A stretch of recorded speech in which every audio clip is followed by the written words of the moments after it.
Kita beralih ke sorotan lain, Saudara. Penyidikan dugaan korupsi kuota haji 2024 oleh KPK dimulai. Kerugian negara diperkirakan mencapai 1 triliun rupiah. KPK pun mencegah Menteri Agama era Presiden Joko Widodo, Yakut Khalil Qomas, yang sebelumnya sudah diperiksa.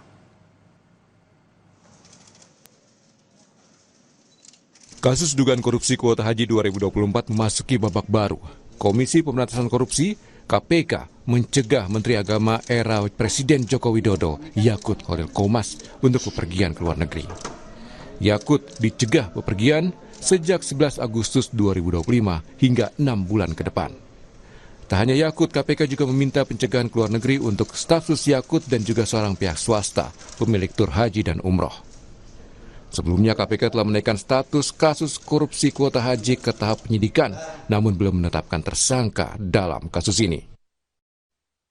Yang pertama, Saudara YCQ ya, Menteri Agama periode 2020-2024, kemudian Saudara IAA yang merupakan staf sus Menteri Agama pada periode tersebut, dan juga Saudara FHM yang merupakan pihak swasta selaku pemilik tur haji dan umroh gitu ya.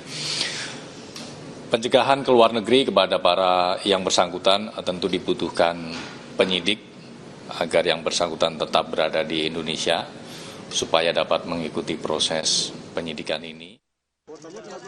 Sementara itu, Yakut Khalil Qomas mengaku baru mengetahui dari media massa perihal pencegahan dirinya dan 2 orang lain ke luar negeri terkait kasus dugaan korupsi penentuan kuota haji 2024. Yakut bilang akan bertanggung jawab mematuhi proses penegakan hukum yang berjalan di KPK. Respon ini disampaikan oleh juru bicara Yakut, An Hasbi, melalui pesan tertulis. Gus Yakut menegaskan bahwa keberadaan di Indonesia akan disesuaikan dengan kebutuhan penyidikan demi terungkapnya kebenaran secara transparan dan adil.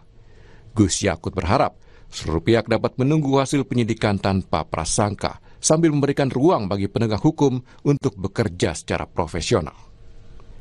Kasus dugaan korupsi kuota haji 2024 mulai diendus KPK pertengahan tahun ini. Pada Juni lalu, Ketua KPK Setio Budianto bilang KPK sudah memanggil sejumlah orang untuk dimintai keterangan. Saat itu, Ketua KPK juga mengisyaratkan akan memanggil ex-Menak Yakut Khalil Qomas untuk dimintai keterangan. Tim Liputan, Kompas TV. Kita beralih ke informasi selanjutnya, Saudara. Istri pemain Timnas Indonesia Pratama Arhan, Aziza Salsya, melaporkan pemilik akun media sosial ke Barreskrim Polri. Aziza melaporkan atas penyebaran berita bohong terkait dengan rumah tangganya. Pada Selasa sore kemarin, Aziza mendatangi Barreskrim Polri didampingi kuasa hukumnya, namun ia enggan berkomentar terkait laporannya. Sementara kuasa hukumnya membenarkan kedatangan kliennya ke Barreskrim untuk membuat laporan.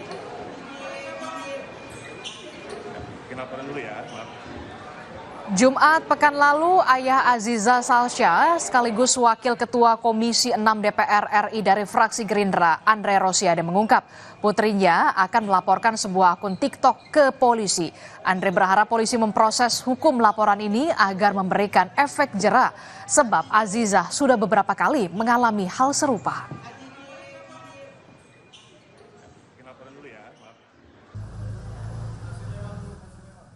Anak saya Aziza juga ingin melaporkan akun yang menyebar fitnah ya. Ini supaya pelajaran lah.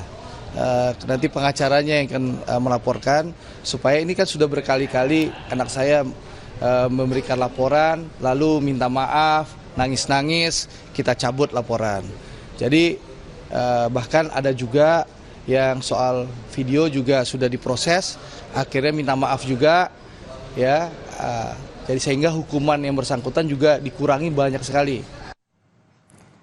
Saudara, PBB mengutuk keras serangan Israel yang menewaskan jurnalis Al Jazeera di Gaza. Informasi lengkapnya hadir sesaat lagi.